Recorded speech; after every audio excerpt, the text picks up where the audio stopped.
So last episode, Joel and Ellie met Henry and Sam. It didn't work out. More loss again. And it was such a sad episode.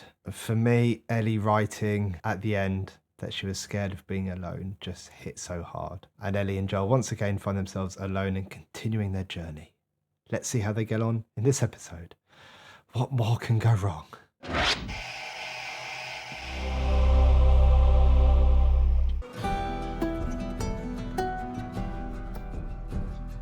Oh, I have the anticipatory anxiety building already. What's going to happen? What's going to go wrong? How much more loss is there going to be?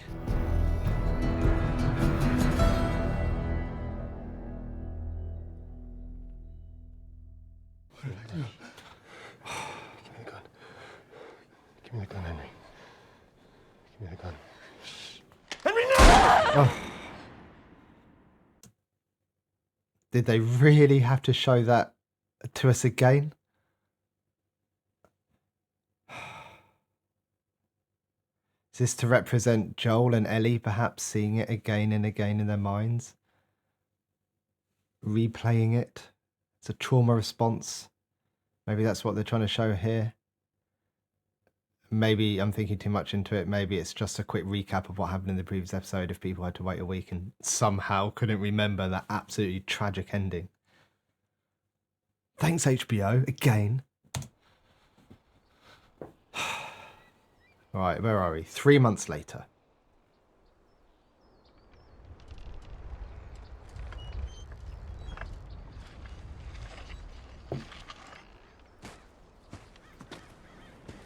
They rabbits?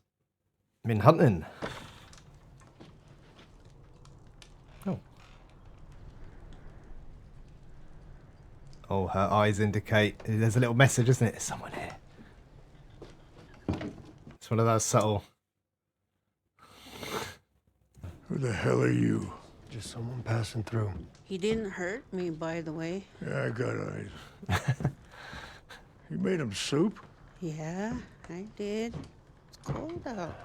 I'm looking for my brother. I mean, she clearly looks relaxed, doesn't she? She doesn't look particularly threatened. And I don't know how long Joel has been there with her for. I'm guessing it can't be that long because he probably hasn't been out that long and it would have come in after him. He had left. But I think this probably gives an indication of how Joel has treated this person in that time. Like, she doesn't look particularly distressed and she doesn't like she's under any duress. She made them soup, and I doubt Joel forced her to do that. It's not really... I'd say it's not really in his nature, but there have been hints that he has done things which have been perceived as bad. But I think he's learned from them. I think times have changed. I think he's moved on. And he's always done it as a way to survive, hasn't he? And he's always done what was necessary. This lady seems nice enough, doesn't she? He wouldn't have needed to have used force on her, and he wouldn't have done it for entertainment or pleasure or anything. That's not his style at all. I think he's just treated her relatively nicely. Relatively, I say. Given the circumstances. He's got a girl with him. Can I come down? No. Even Joel's like, what's going on here? What did I just say? Joel, come on, there's like 1,000. Who's this little psycho? Never mind her. I need you to They're tell going to us get where on we really are. well. If you got a map, why you lost? Must have missed all the street signs in the enormous fucking forest. Holy. We're somewhere here. Exactly where?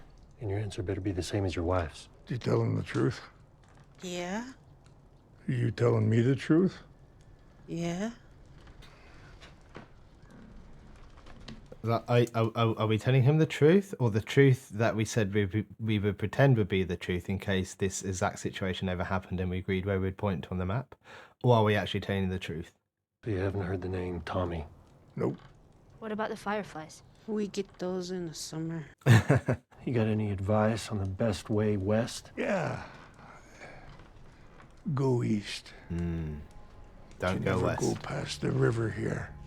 We never seen who's out there, but we see the bodies they leave behind. Some infected, some not. If your brother's west of the river, he's gone. You're not gonna scare us. Scared him? Yeah. He does look scared, doesn't he? Look at his facial expression throughout this bit. I think there's two. There's here. Look at him. You're not gonna scare. No, I think there's a bit just before that as well. Some infected, some not. If your brother's west of the river, he's gone. That facial expression seems to be one of imagining what it would be like to lose his brother.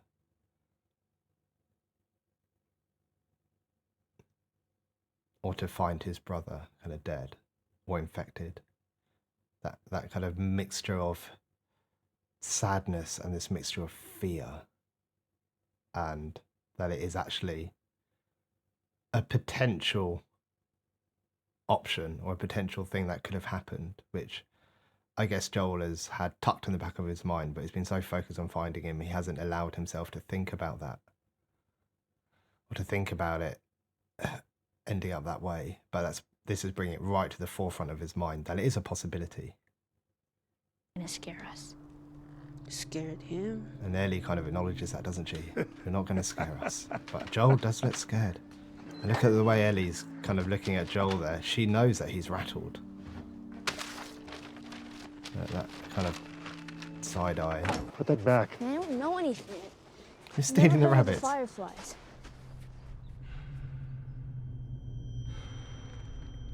Joel? Joel? Joel, are you okay? Joel? Shut up. Holy shit, are you dying? I'm okay.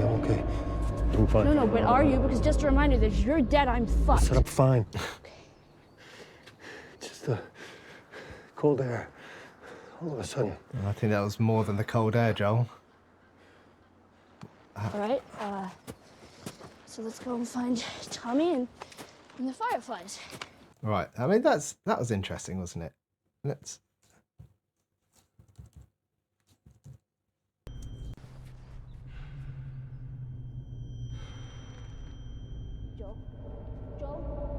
Joel, are you okay? Joel? Shut up. Holy shit, are you dying? I'm okay. I'm fine. No, but are you? Because just a reminder that if you're dead, I'm I fucked. said I'm fine. Okay. Just the So that's interesting. That looked either to be a response to overwhelming anxiety, a panic attack, or potentially some form of physical problem that he has. My best guess at this time is it's most likely a panic attack, but without talking to Joel and without getting some more information, especially about what is actually going on in his mind, it's quite hard to tell because some of these things can look very similar externally. So observing someone, you can only see what's presenting externally. And what's interesting, and I don't want to get too caught up in this because it might sound a little bit pedantic, but clinically there's a difference between a physical response to heightened anxiety, so like an anxiety attack, I guess you could call it, and a panic attack. I mean, they both tend to be used interchangeably in everyday language, but panic attack, panic disorder is a very distinct clinical presentation. Just somewhat briefly, an anxiety attack is typically a physiological response to a known stressor. So it could be something that's happened at work. It could be, I don't know if you're a student, it could be that build up of assignments and exams coming up. It could be a problem that's happened in a relationship. There's been an argument, or there seems to be a relationship breaking down.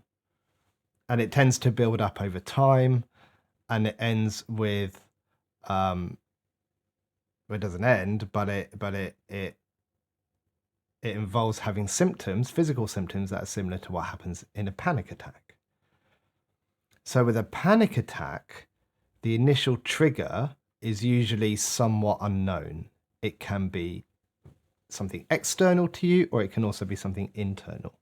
So externally, this could be situations or environments that have been paired with anxiety or previous panic attacks.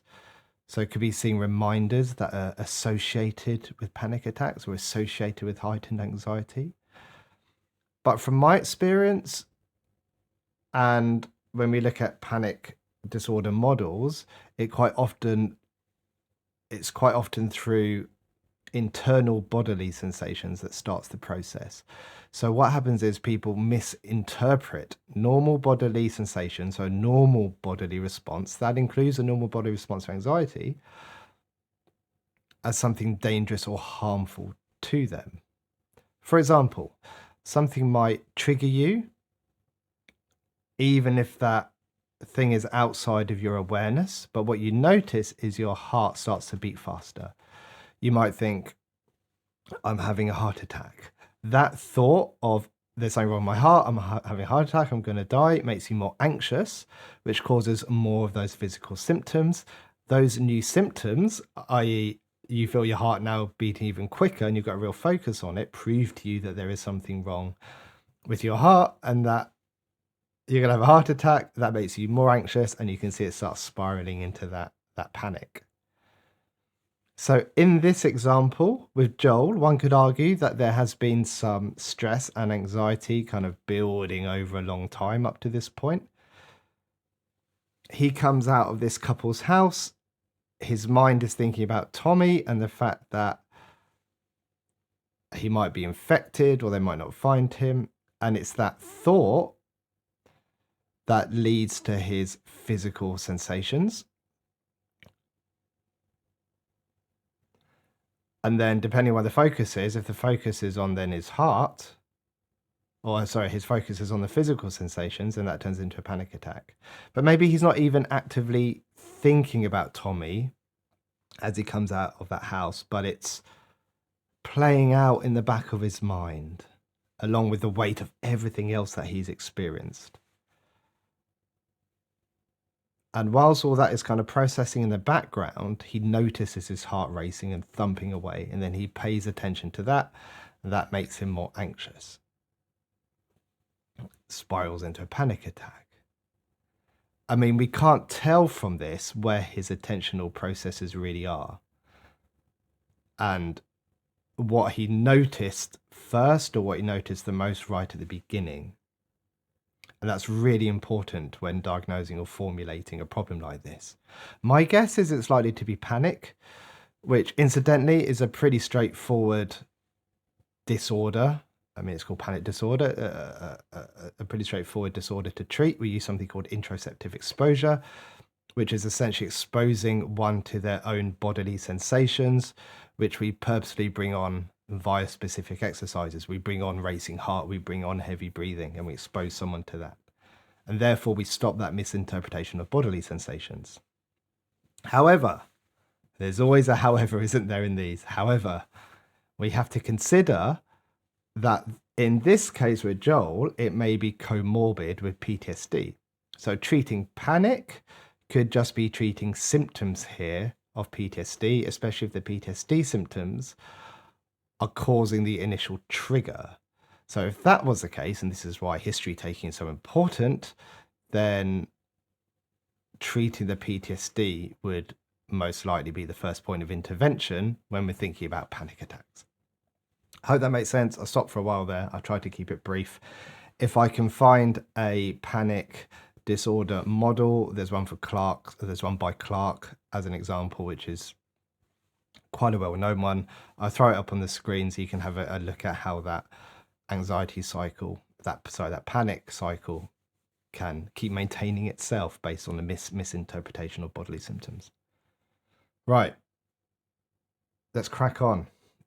All we have to do is cross the river of death. All we have to do is cross the river of death.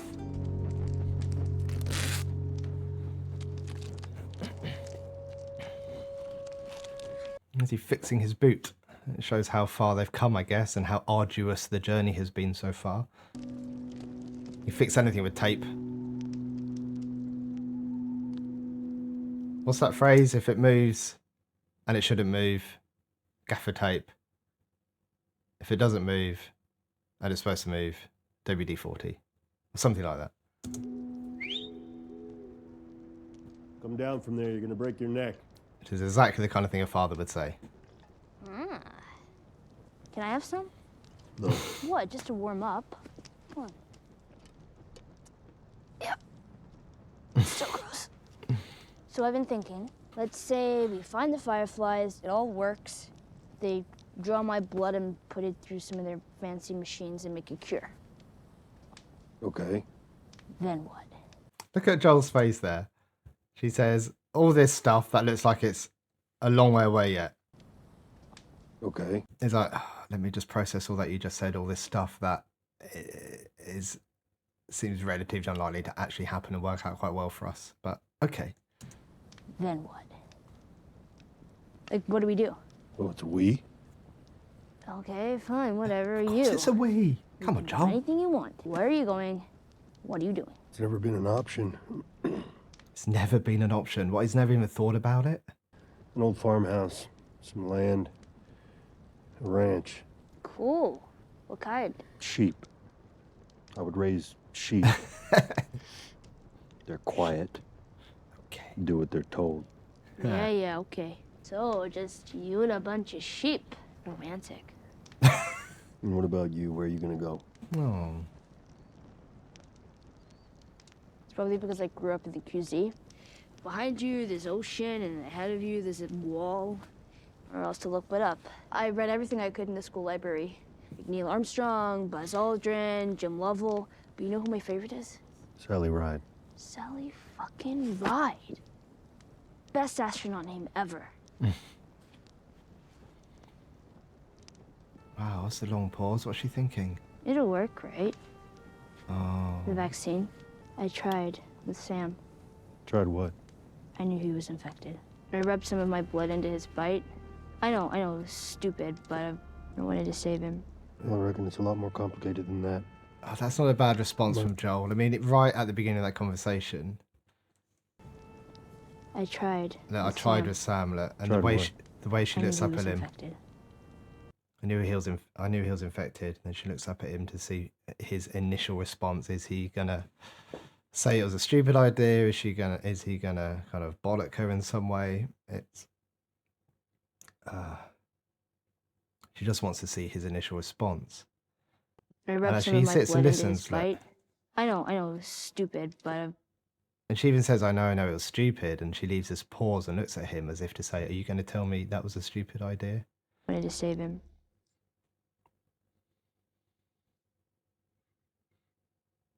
Well, I reckon it's a lot more complicated than that.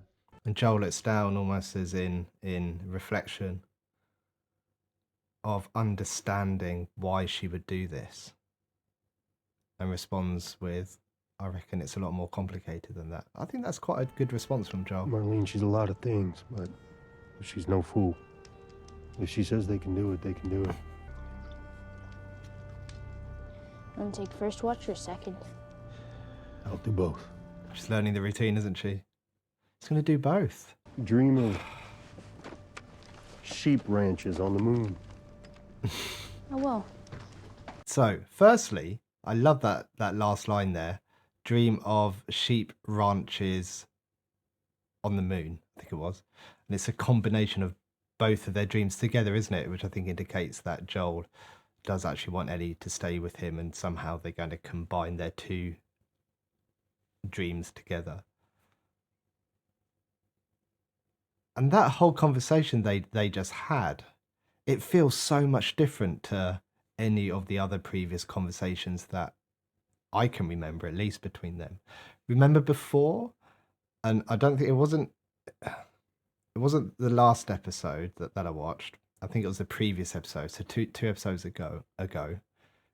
Ellie asked Joel if he's okay when they're holed up somewhere, and Joe's like, "All right," not like that. A bit of a cough then, and Joe says, "All right," as in I'm all right. And then he gives out this really drawn out and hesitant, "Are you all right?" or something like that. I remember commenting about it before, about how difficult that question seemed to be for Joel. But now we have Joel actually taking some interest into what Ellie likes and what she wants and what her dreams are, what her hopes are. You know, even picking up on her favorite astronaut. So they're getting closer, aren't they? Bonding. So beautiful to see. Oh, he fell asleep. He's supposed to be taking both watches. Still mumbling in your sleep. I woke up early. You were passed out, so I took second watch. You gotta wake me up if that happens. You can't do things like this. But I can. Because I just did. I knew she was going. My printer's going off. It must be my wife printing. We'll just let that stop. I was just going to say. But I can. Because I just did. I knew she was going to say that because that is a phrase that I use all the time when someone tells me I can't do something and I've already done it. I'm like, well, I just did. And there's an interesting bit here. So he's been asleep. Still He didn't mean to fall asleep. mumbling in your sleep. So it shows how tired he actually is because he doesn't sleep that much. And Ellie says, are you still mumbling in your sleep? So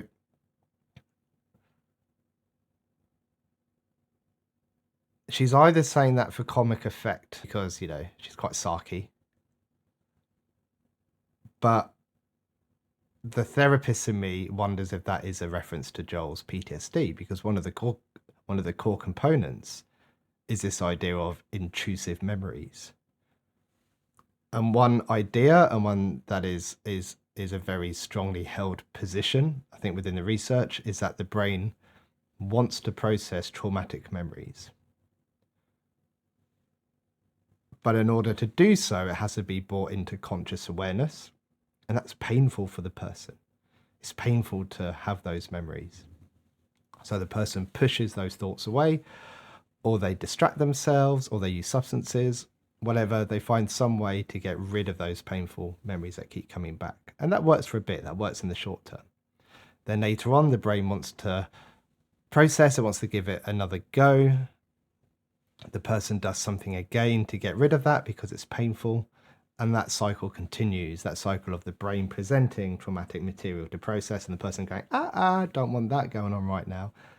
And they push it out of their head. So then what can happen is the brain might try processing that during sleep. Hence I find his name quite hard to say sometimes, Joel. Hence Joel's mumbling in his sleep.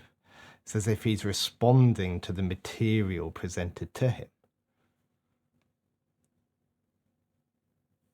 And if you have a propensity towards avoidance as your coping strategy, so I'm going to avoid distressing thoughts, I'm going to avoid distressing emotions at all costs because they're distressing and painful, then you're going to be careful here that you don't, and if it gets presented to you in sleep, in dreams and nightmares, night terrors, you got to be careful that you don't end up avoiding sleep as a way to avoid that experience, because that's another cycle that then starts, because everyone knows when you start losing out on sleep, then mental health deteriorates. And he's being slightly cautious here, but he's clearly getting some sleep here. So he's not, although he does, doesn't he? He does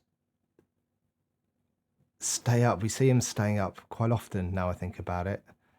So that could partly be avoidance of sleeping, but it could also be hypervigilance, which is another core component, one of the three in PTSD, of always looking out for threats. So in conjunction, they probably work together for him to not sleep. I woke up early. You were passed out, so I took second watch. You gotta wake me up if that happens. You can't do things like this. But I can. Because I just did. I'm responsible for you, okay? Then don't fall asleep. I'm responsible for you. I was quiet. I checked my sticks. I looked for tracks. I found the high ground, and I kept watch. She's learning. Like you taught me to. Yeah. So I talked about this before, I think, where everyone has different perspectives of the role of a parent, but from my personal perspective, it's preparing your child to be able to be independent and survive in the world. And that's exactly what he's doing here. So in my eyes, he is fulfilling the role of a parent. What can I say, man? I'm a natural.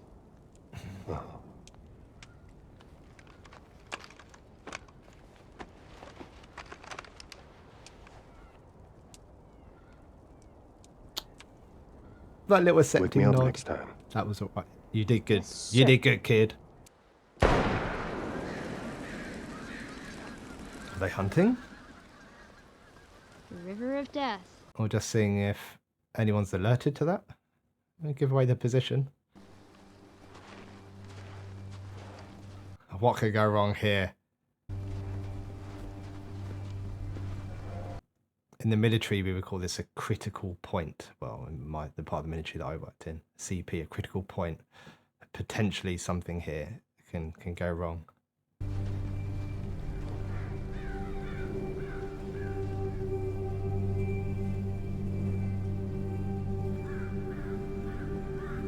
When I worked, when I was on tour, this would be an IED nightmare. You'd have the Valim out, sweeping everything. All of these pillars would have to be checked. It could take a long time to cross this bridge safely.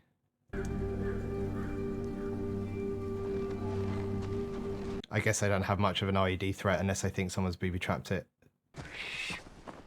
That noise. I'm learning how to whistle.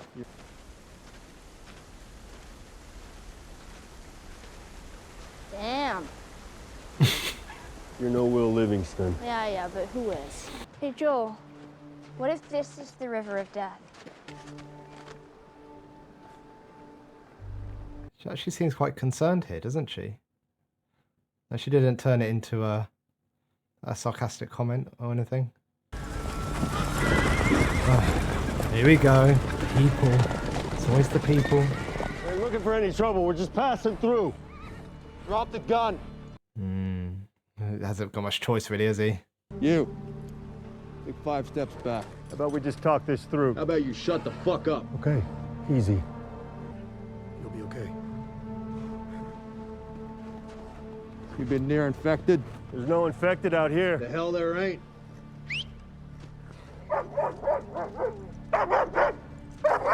Last chance for a bullet. If you're infected, he will smell it and he will rip you up.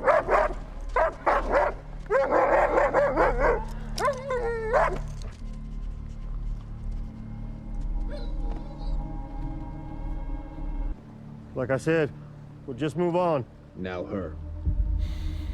What's going to happen here? Oh, I can feel my heartbeat. God, they're drawing this out, aren't they? What's going to happen?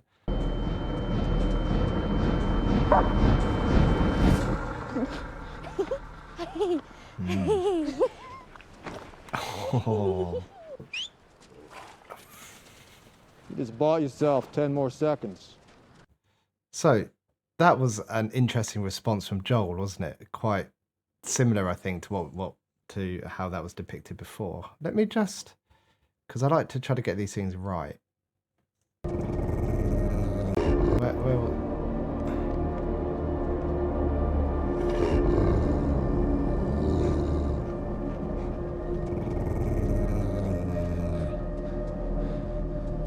I mean, here's some heavy breathing. Here's some ringing in the ears. And then I think that sound that almost sounds like a train, is that supposed to be an elevated heart rate or perhaps elevated blood pressure? So this is a really interesting response because a lot of people, it's quite common knowledge, I think, these days around fight, flight, or freeze. But physiologically, fight, flight, and freeze looks quite different in terms of what's going on in the nervous system. And people often get this a bit muddled, I think, get this a bit confused. And they tend to oversimplify the fight or flight system and the rest and digest system as two distinct states with two distinct physiological responses. And interesting, when we look at research and how they try to study the freeze response, and most of it is done in animals, but there are some human studies. What they measure as a way to try and measure the freeze response is something called body sway, so how much your body is physically moving, and bradycardia, how much does your heart rate slow down. because those are generally the two characteristics of the freeze response.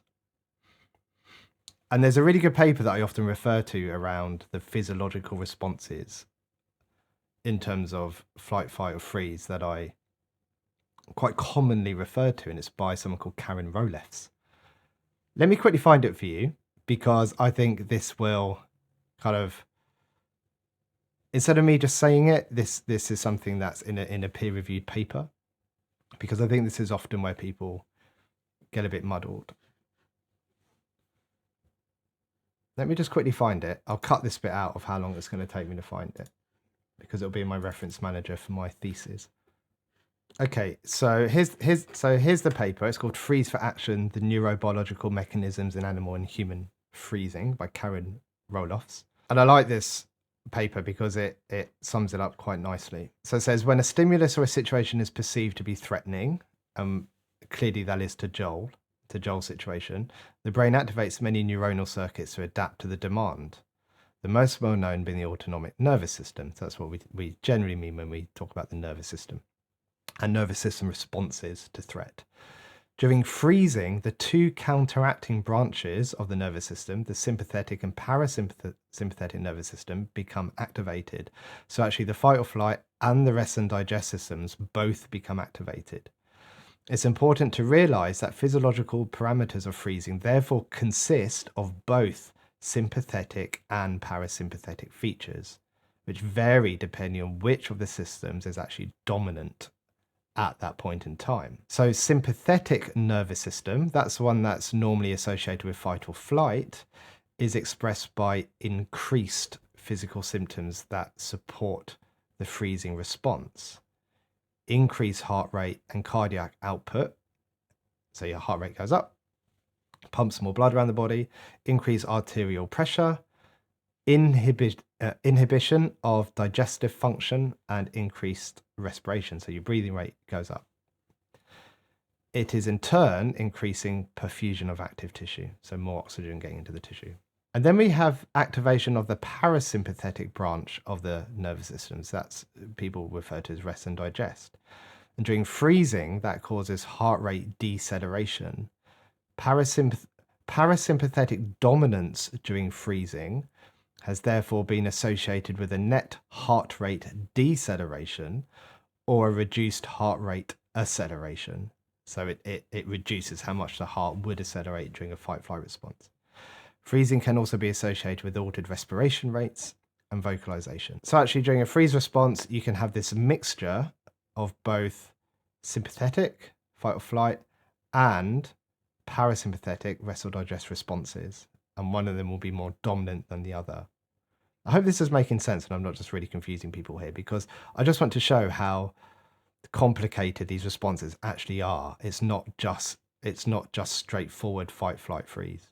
It goes on to say, and this is quite interesting, I think, is that freezing is activated at intermediate levels of predator threat.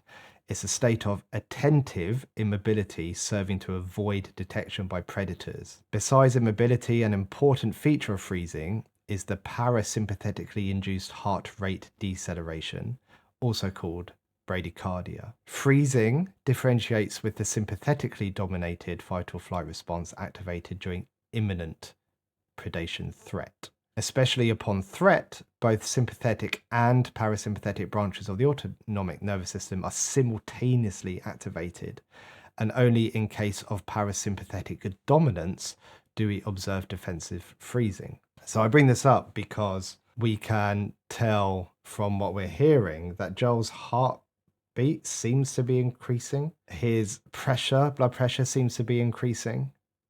We hear the ringing in his ears. Yet his response, his physical response in terms of body sway, is lowered. But then we also have this idea of something called tonic immobility, which we need to consider as well. And this idea of orienting. And we actually have here in this paper, it says, freezing should be differentiated from other threat-induced states characterized by immobility. So immobility isn't just a key, even though it's called freeze, it's not a key factor that just is shown in freeze responses. So freezing should be differentiated from other threat-induced states characterized by immobility, such as orienting, and tonic immobility. And there's actually a figure that I'll put on the screen that shows what order this happens. So during orienting, attention is directed to a novel stimulus or situation, so towards the threat.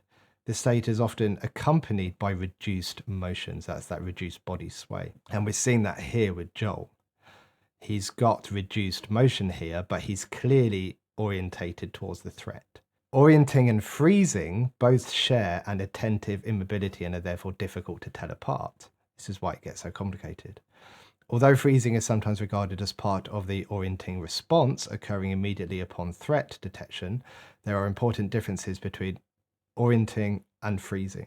We don't need to go into the differences because it starts getting quite technical, I think, at this point. But it just goes to show how difficult it can be to scientifically, using the correct terminology, unpick someone's response here. In therapy, we just call it fight, flight, freeze. That would make sense to people. It's a bit of a heuristic, I think.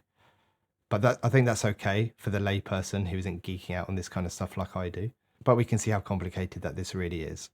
And I think as a therapist who specializes in treating people with trauma, I need to know the distinction between these states. But I need to be able to explain it in a way to someone that doesn't overcomplicate it and relates to their actual experience. I'm not sure if Joel actually looks like he goes into tonic immobility here. It looks more like orienting, with maybe a bit of freeze in there. But it's been depicted by the same, or by some physical responses of fight, flight, especially in the heart rate. But I don't know how well that really fits if he's being dominated by the other system at this time. I don't know. I'm just geeking out on this, I think. To throw another cheeky spanner into the works here, there is also research that shows us that people with PTSD, and we're kind of guessing that Joel is experiencing PTSD, they're actually less prone to the freezing response. And it's to do with being hypervigilant. So let's not get too caught up in the depiction of this. I don't think it's really required. Or let's not get potentially too geeky, because the point that they're trying to make, the point that they're trying to show with this scene, especially when we consider his panic attack earlier, is that he's responding less well to stress and threat as time goes on and as everything builds up upon him. Right, let's continue with this. We're only 17 minutes into the show. And I've been recording for 52 minutes. Blimey. Let's check my memory cards. Okay. Yeah, we're good. Okay, let's continue. But whatever, I'm glad that Ellie didn't get found out. So it must show that the infection is completely cleared from Just her. bought yourself 10 more seconds. It must show that the infection is completely cleared from her system and her immune system has actually beat it. It's not just dormant. That's, of course, if the dog is actually accurate. What are you doing out here? Just looking for my brother. It's all, nothing more. What's your name? Joel. A long stare, isn't it? Has she heard of Joel before? Or maybe she's just eyeing him up, deciding whether he looks threatening or not. Are they becoming prisoners and they don't even know? They don't have much choice, do they? Oh, I've got my mouse on the screen. Best move that. Oh, look, they're making snowmen in the background. There's kids being kids. Listen to the music. It's like a proper society. On the face of it. Tommy! He's found Tommy. Even Tommy looks quite surprised here. Understandably so.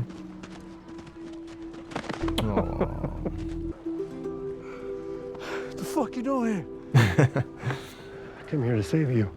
Oh, he doesn't really look like he needs much saving.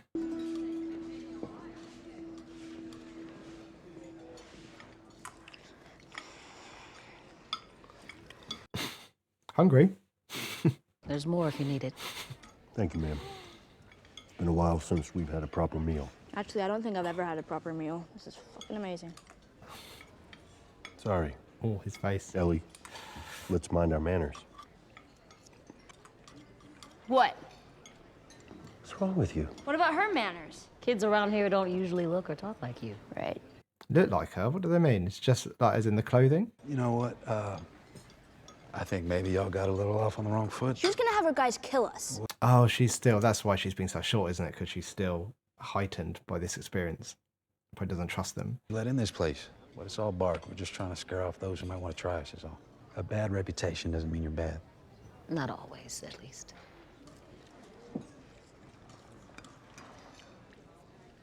Ma'am. That was a strange silence, wasn't it? Hold on, let's... Yes. A bad, So out there.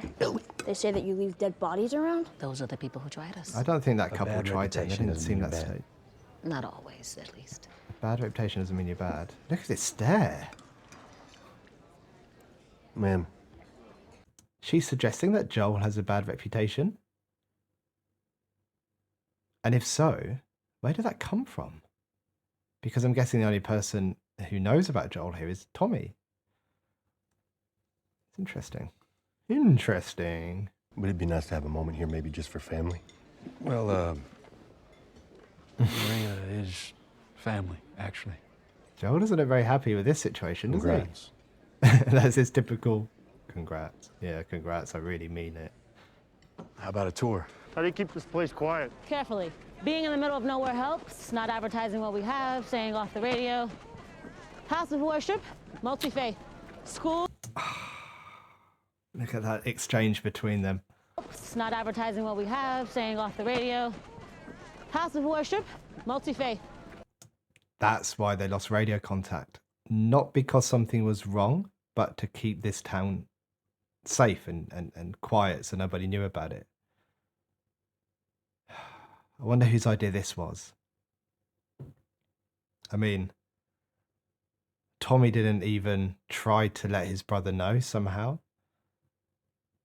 And if he couldn't use the radio, because I'm guessing he probably agreed that it was best to keep this community safe, but he didn't even think to go and try and find his brother physically and then bring him here.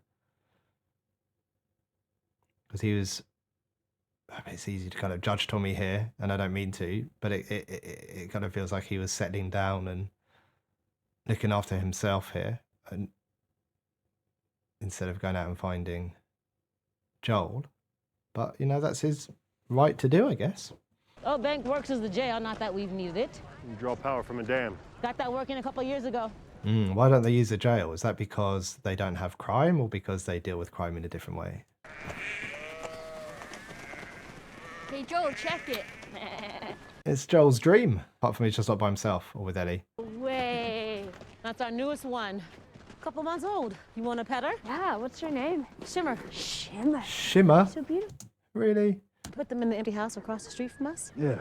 It's a decent place. Could do worse. Oh, trust me, we have been. We've been doing fine.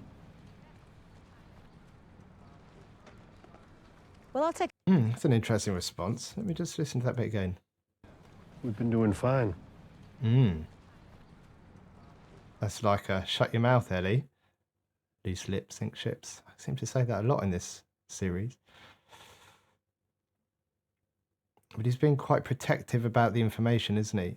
Even from his brother, or maybe it's in front of his partner. Is it because he doesn't want to show that he's been struggling in front of Tommy? Like almost look weak, potentially, in front of his brother? Or is it he just doesn't want to share information at this time because he doesn't trust them? Well, I'll take Ellie over there if you two want to catch up. Joel. You'll be fine. Even Ellie doesn't seem to trust them there. Like, Joel, don't leave me. I need you to protect me from these people. Been a long time. Doesn't seem like you aged much. You, on the other hand. Is that a dig? Is that like a, you look like you've been living well here dig? Which then Tommy reinforces this by suggesting Joel looks like he's been through hell. Because he has. They're not getting on, are they? The subtext here is they're not getting on. Thanks It's not even still giving a shit subtext. about me. It's quite explicit. Working on raising some hogs, too. Once we get bacon, I mean, what's even left? Christmas trees and bacon. Pretty decent setup. So how's And Tess? sheep. Sheep, Joel. Don't forget the sheep. She's fine. All right. Good then. Oh, again, is that because he doesn't want to show that he couldn't look after her? Although Tess could look after herself. Doesn't show that he's lost someone. Or again, he's being cagey with his information because he doesn't trust him. And the kid? She's the daughter of some firefly muckety muck. Trying to find her family somewhere out here. It's a Billy of all lies, isn't it? Goodness of your heart. There's a payment. Even that was like, come on, Joel, I know you. You're not doing this out of the goodness of your heart. So you know where There's they might something be? in it for you. These fireflies? They got a base down at the University of Eastern Colorado. It's a week's ride south. It's not exactly an easy trip. Yeah, I can't go. Oh, come on. I made it across the country. The two of us can make it from here to Colorado. What, because your wife won't let you? Joel, She the one who kept you off the radio? Ah, Is that why exactly. you stopped messaging me back? after I ditched the Fireflies, Maria and her crew found me. They're very protective of this place. And for good fucking reason. I mean, folks find out we're up here. No, I heard. Raiders would love that place, wouldn't they? So is that what I am? Am I the wrong people?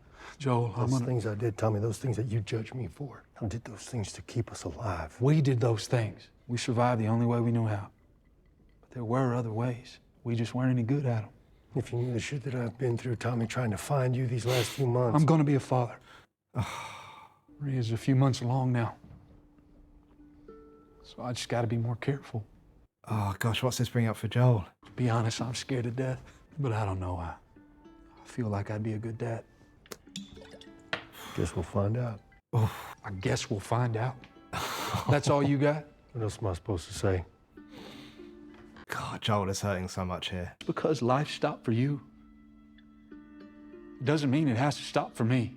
Go grab some supplies and be out of your hair in the morning.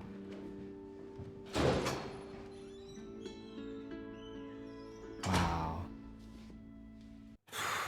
I mean, Joel's whole focus has been to find Tommy. And he's found him. But Tommy's got Maria. He's got a child on the way. He's got a town with plenty of sustenance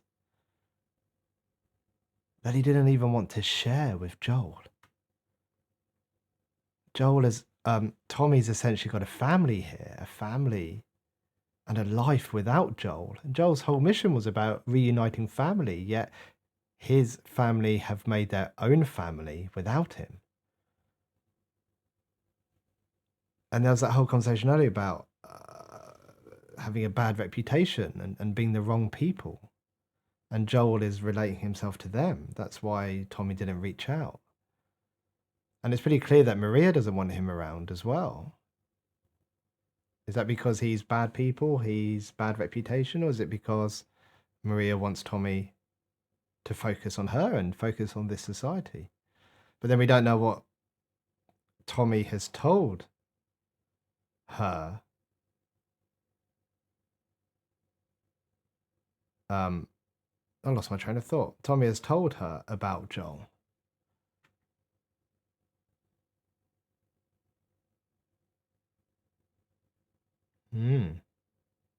How's this going to play out? Well, it looks like Joel's made his mind up and is just going to leave. That's it. Just my mission of finding Tommy is complete.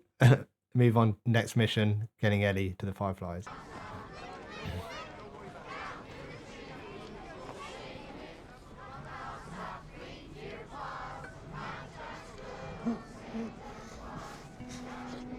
Oh, it looks having another panic attack.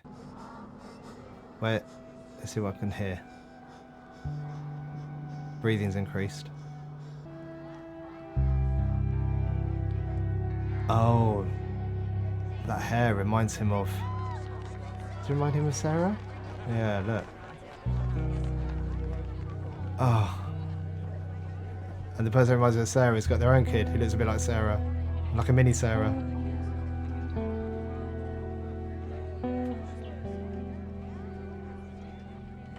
So what he's missing out on. Oh, Joel. And did you notice something else that was interesting there? So he comes out of that talk with Tommy and he starts experiencing some physical symptoms. He's touching his chest. He's probably somewhat heightened because of the content of that talk that he's just had. That heightened state increases heart rate. He comes out, he notices his heart rate is up. he perhaps misinterprets this as something wrong and starts to go into a panic attack, that cycle that we started talking about earlier. But then he notices the person who reminds him of Sarah, and the panic attack ends because his attentional processes have now shifted away from his physical symptoms, and it shifted toward the person who reminds him of Sarah. That shows that it's most likely to do panic and attentional processes.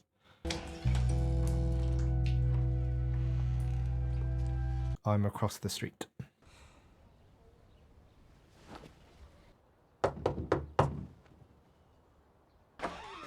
Hello? Maria? She's gonna snoop around. What did that say? Kevin and Sarah.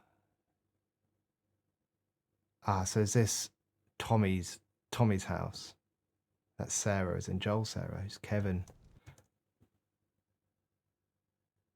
I mean, Kevin looks like he was only, like 3 years old or something. Oh, good. Just traded for this. Go ahead, try it on.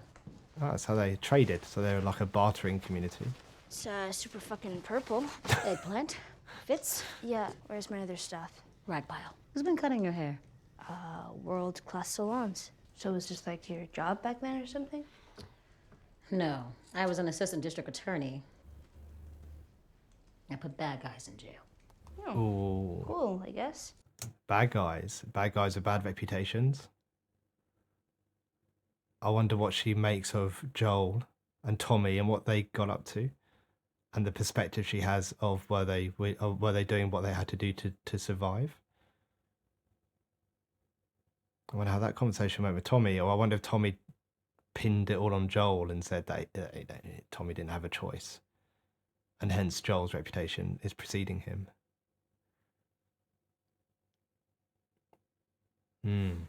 Interesting. I always liked doing hair, though.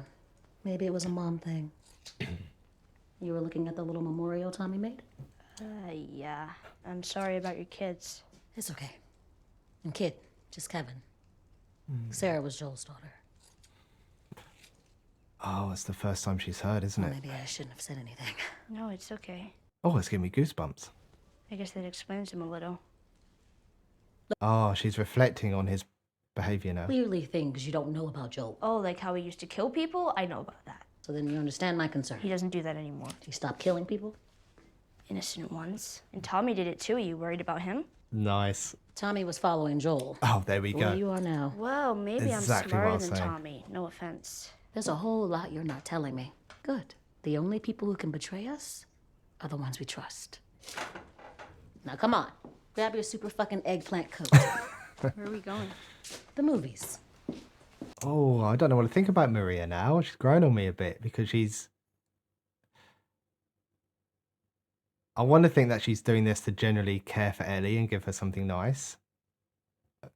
Is she trying to get her to trust her for some nefarious means later on? I don't know. I hope not. And then I guess I've obviously in the show connected so much with Joel and Ellie that we know them reasonably well compared to other characters, so we know what they're like. And I guess it's easy to forget that Maria has only heard about Joel from Tommy's perspective, and whatever he's decided to tell her. And we do. It's hard, isn't it? It's hard for us to make up our own minds about someone when we've been told something about someone in advance of meeting them. Like, you can't unknow something that you've been told. Ellie, Garfield, I'm moving in. I hope Maria's going to be okay. That's nice. Look at all these kids just in the cinema. Well, your mother knows. Look at Ellie looking around. Is Well? she... Okay. Guess I'll be seeing you around. What did you tell her? I was moving into the other room. Interesting. I mean, it's quite cool that there's a cinema for the kids and they all look like they're enjoying it. I don't know how wide their selection of films are. But then there's Ellie, who is in this relatively safe place, but she still looks a bit on edge, doesn't she? Her attention is focused toward Tommy and Maria, whom I'm guessing she still sees as a bit of a threat. I don't think this is necessarily hypervigilance. I think it's more purposeful and considered threat detection at play. She doesn't get up and leave, and other than her attentional processes being towards Tommy, she's not exhibiting any other signs or symptoms there of being under distress. So I think she's kind of curious, cautious, looking out at what she's already considered could be threats. Seems not just understandable, but a good idea in this situation. Oh wow, why is he shaking so much? Is it his sore hand, bad hand? Or is this rubbing his hand? Or maybe it's anxiety? Figured I'd save you the trouble. Oh, has he fixed his boots that he was taping up before? I shouldn't have said what I said. I know you're happy for me. It's complicated for you. I'm sorry. So you let me off the hook or what? This ride to the university, is it a suicide mission? It's dangerous, but it's nothing you can't handle. Just prepare and do what you do. You've had people go that way and come back. All of them. What is this? She's immune. Oh, he's telling her the truth. Telling him the truth. She got infected, but she didn't get sick. Tommy. Tommy. This more balanced conversation, which isn't so emotionally driven, has made Joel think, okay, actually this seems okay. Let me open up. I saw her get bit myself. Is this going to come back and bite him? That was months ago. No pun. She's immune. From the beginning. Oh, okay, he's believing him. It was Marlene. Willing to listen. She hired us to smuggle her to some fireflies. Tess got bit. She made me swear to take the kid. We made it as far as KC, and then, she saved my life there. From another kid. 5 years ago, I would have destroyed him, but she had to shoot him to save me because I was too slow and too fucking deaf to hear him coming. And today I thought that dog was gonna tear her apart because it smelled something on her. And It's all I coming stand out. there. I couldn't move. Couldn't think of anything to say. I was so afraid. No matter what was. I'm weak. Lately, there are these moments where the fear comes up out of nowhere, and All this self-criticism. my heart feels like it stopped. And I have dreams every night. What kind of dreams? I don't know. I can't remember. I just know that when I wake up, I've lost something. I'm failing in my sleep. Oh, the way he says the word sleep there. It's all I've ever done. It's failure. Again and again. You want me to take her? I'm just gonna get her killed, I know it, and I have to leave her. Done so well so far. I mean, it's why you took off on me, right? To make up for the things we did. Well, here's your chance. Bring your kid into a better world. You're younger than me. You're still strong. You said it yourself. You'll come back. You have to take her. Tommy, you're the only one I trust. If anyone else sees those bites on her, what's under her skin, they'll shoot her. It's the last thing I'll ever ask of you. I'll take her out at dawn. What a conversation that was. That really let us into some of Joel's thought processes and insight into some of those physiological processes we were talking about earlier, and also allowing himself to be vulnerable, which is probably the first time that's really happened. So we had something in there about being helpless, talking about that freeze response, feeling like the heart has stopped, potentially that bradycardia. Shows about the freeze response we talked about earlier. Maybe even going into tonic immobility because he said he couldn't do anything. I don't know if that was an actual physiological response. I think it probably was.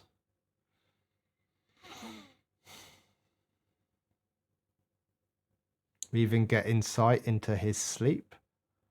I'm failing even in my sleep. Even in my dreams, I'm letting her down. Or nightmares, I guess. Just let her down again and again.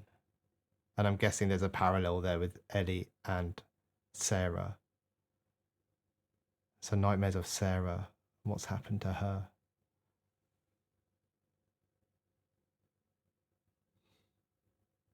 Maybe that's why he avoids sleep so much, what we were talking about earlier, that cycle. To stop replaying that over and over again. Not only the distress of the memory of seeing what happened, but also the feelings of guilt and shame and hopelessness and worthlessness and failing your daughter, failing Ellie. Just every time you close your eyes. And he's talking about now how he can't protect Ellie anymore. He's failing her over and over again. He's getting too old. He's getting too slow. He's getting too deaf. And that's even without the freeze responses and the panic attacks he's having. He doesn't think he can look after her, mirroring how he failed and couldn't look after Sarah.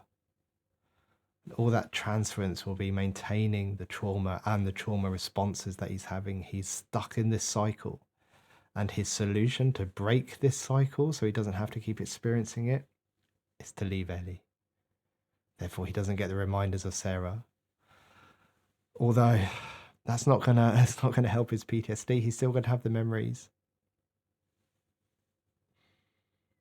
He's still gonna have the same processes that are going on for him now. It's not. I don't think it's going to change anything. But it potentially, I guess, from his perspective, keep Ellie safe because she'll be with someone who can protect her better than Joel thinks that he can. So in his mind, this all makes sense. Oh, it's heartbreaking, that conversation. It's so vulnerable.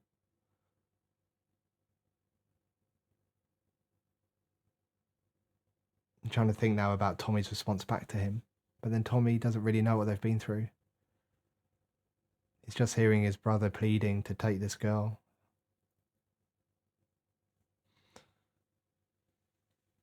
I kind of hope, and this is the critical part of me of what people are like, that he's not seeing this as some kind of commodity because she's immune, some kind of massive bartering tool.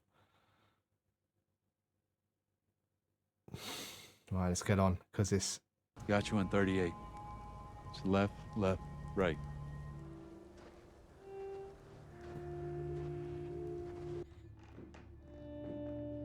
How slow he's walking. I mean, he's going to have to tell her, isn't he, I guess? That's going to be a hard conversation. Ellie. Is this really all they had to worry about? Boys, movies, deciding which shirt goes with which skirt. She found someone's diary. It's bizarre. Can you imagine reading someone's diary from the world before the infection happened? It just must be such a shift in terms of, like she says, what people worried about. I came here to talk to you. No, why are you still here? If you're gonna ditch me, ditch me. What exactly did you hear? Has she ever heard? I have to leave her, you have to take her. Is that all? You need to hear the whole conversation, Ellie. That's not enough. That's how we draw conclusions from things. Ah. You know, I stood up for you today because I thought... We were I made this together decision for your own we good. were family. You'd be way better off with Tommy. He knows the area better than I do. Do you give a shit about me or not? Of course I do. Then what Look how he's trying to make the excuse. He knows the area better than me. That's why. are you so afraid of? I'm not her, you know. She's clever. Maria told me about She's Sarah. insightful. No, Oh, don't say another word. doesn't want to go there. I'm sorry about your daughter, Joel, but I have lost people too. You have no idea what loss is. Everybody I have cared for has either died or left me. Everybody fucking except for you! So don't tell me that I'd be safe with somebody else, because the truth is, I would just be more scared. You're right. You're not my daughter. And I sure as hell ain't your dad. Now come dawn, we're going our separate ways. It's just too much for him, wasn't it? I can see Ellie's perspective here. She's like, oh, I've made this link now between Joel and Sarah and me. And if I can help Joel see that I'm not her, then no, if I can make Joel see that I know this link, then maybe we can work through this, and like his actions are understandable. But it's just too much for Joel. That is the thing, isn't it? That's like the thing you don't talk about. that quickly, especially when he's already in a heightened state because he knows he's about to tell her that they're leaving, that they're separating. And he doesn't like this comparison, does he, of Ellie saying, I've lost people as well, to try and make this, I know what it's like. I know what you're feeling, Joel. And he's like, no, you don't. You just don't know what I'm feeling at all. You've got no clue. And I think this conversation has actually probably ended up pushing him more away than connecting them.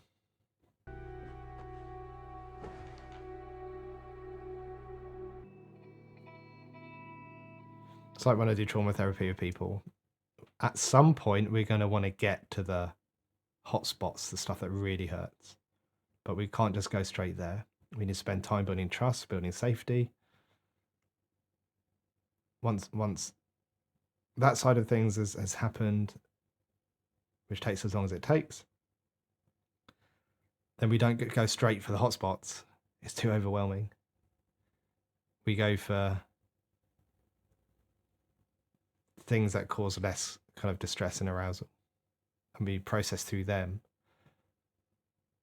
A, because they need to be processed, but B, because it shows the person that things can be processed and it is possible before we get to the worst bits.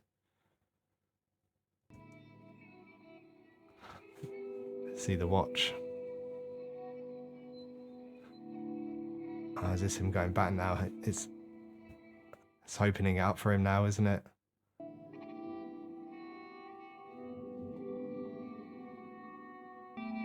But he's not pushing it out, look. He's not pushing it away. This is healthy.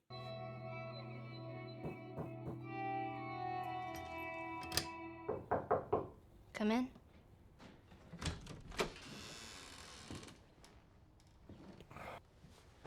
Oh, that little nod, like, oh, this is it. And not even morning. Stables. He returns the favour. But I'm sure he understands. Well, not understands, but he has an idea of what she's probably going through right now. And it checks back on her.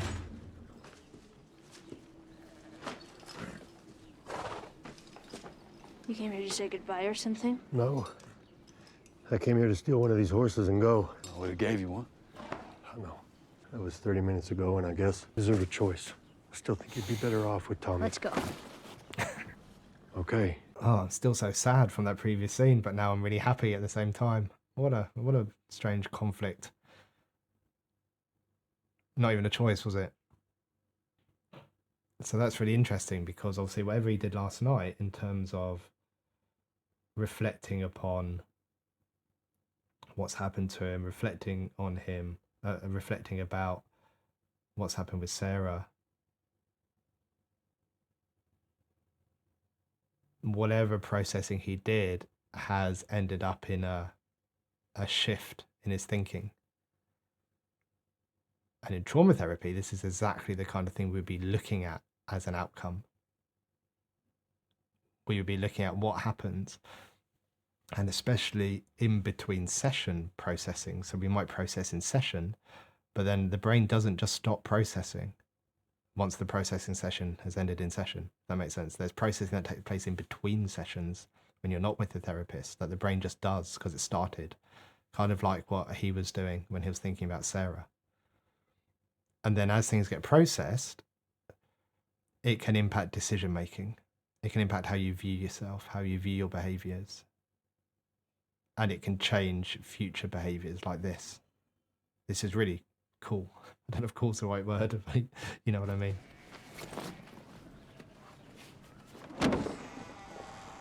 So they're going to leave and it's going to be Joel and Ellie all over again by themselves without the mission now of having to find Tommy, but having maybe a safe place they can go back to, which might be helpful. It's right off the interstate. Should be hard to miss. Place for you here. Both of you. It feels Can I like they're borrow that? leaving this in a nice way, Yeah. relatively speaking. Because Maria took mine, you know. Adios, big brother.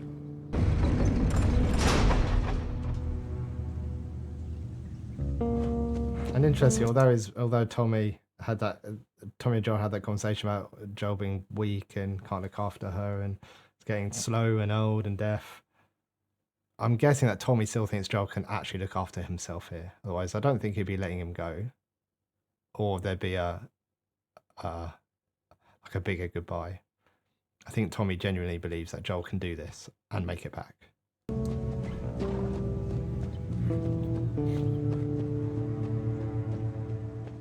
And he's got the best chance he can. He's got a weapon, he's got the horse, he's got supplies. You're flinching. The target's too small. I made it bigger than I should have. Eject the cartridge. Rifle just sucks. Okay, give it. Gentle, steady, nice and slow. You gonna shoot this thing or get it pregnant? Look at Joel, his hands don't shake when he's doing this. Doesn't aim right. It's so natural to him now. Dick. That smile on his face. So look how now they've gone back to how they were pretty much, even after that conversation about Sarah. It's not got in between them. In fact, now, after me saying it's pushed them further away, it's actually strengthened them. Oh, look at the way she just hugs into him. Home with the big horns. What does that mean? Team mascot? It's kind of sheep.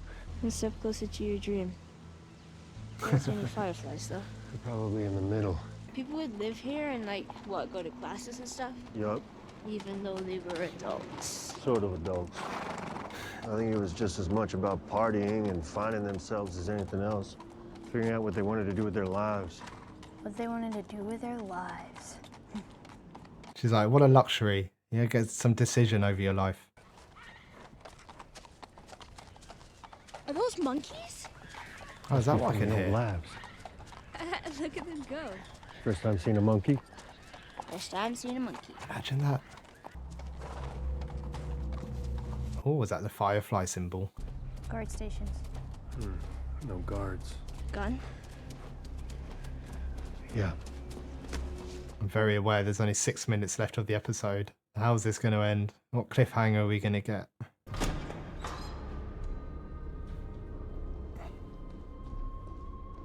Haven't seen any of the infected for a while. Maybe this is the time. That anticipatory anxiety, like it's making my mind come up with all sorts of scenarios. Again, none of them good. There are definitely doctors here.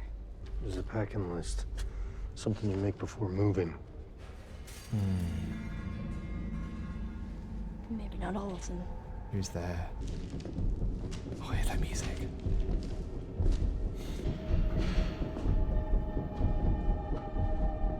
Infected or raiders?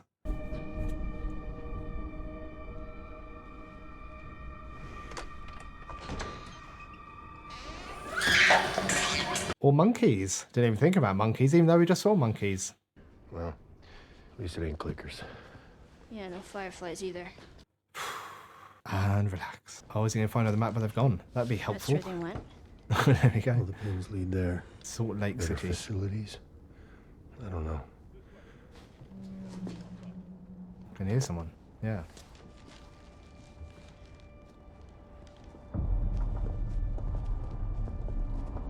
Raiders. And don't relax. Out the back. I guess they could just leave because there's nothing there for them now. They know where they need to head to.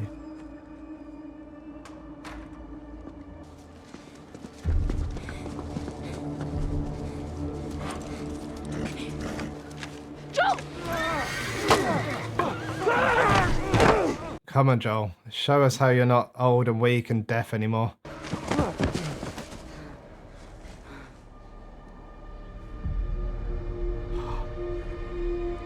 Oh no. Oh, I don't know if you want to pull that out. Oh, what even is that thing? I bet it's all dirty and horrible as well.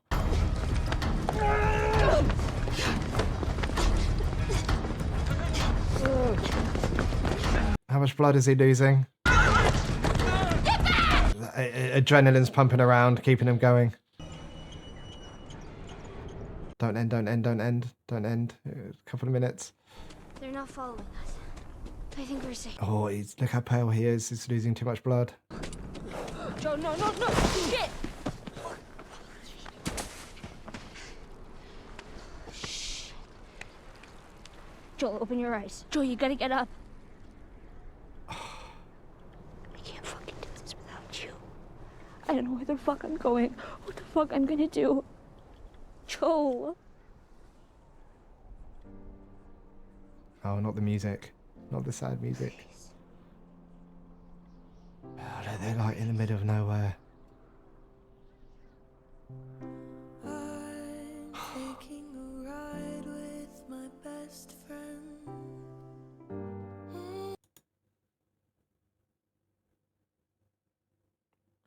Is this... I don't even know what to say. Is this possible? It's not possible. Joel's not going to die. Although it wouldn't surprise me seeing how much this show just loves to traumatize everyone watching it. How's... He's not capable of looking after himself. He's unconscious. He's lost a lot of blood. We don't know what, if anything's been punctured. We don't know what infection is going to be in there. Ellie clearly doesn't know how to... She hasn't got the supplies to do any kind of battlefield casualty stuff. I don't know what she's going to do. Try to get him somewhere or hope someone comes along. There's no other options. Right. Man, this was such a good episode. This was such a vulnerable episode for Joel. We learned so much about him and how he sees himself. Started to see him process some stuff around Sarah, making that acknowledgement between that connection between Sarah, Joel, and Ellie. It was all going relatively well.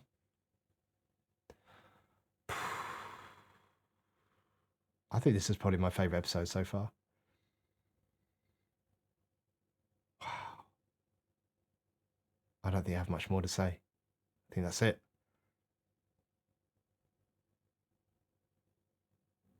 Shocking. Right. Thanks for watching, everyone. Take care and goodbye.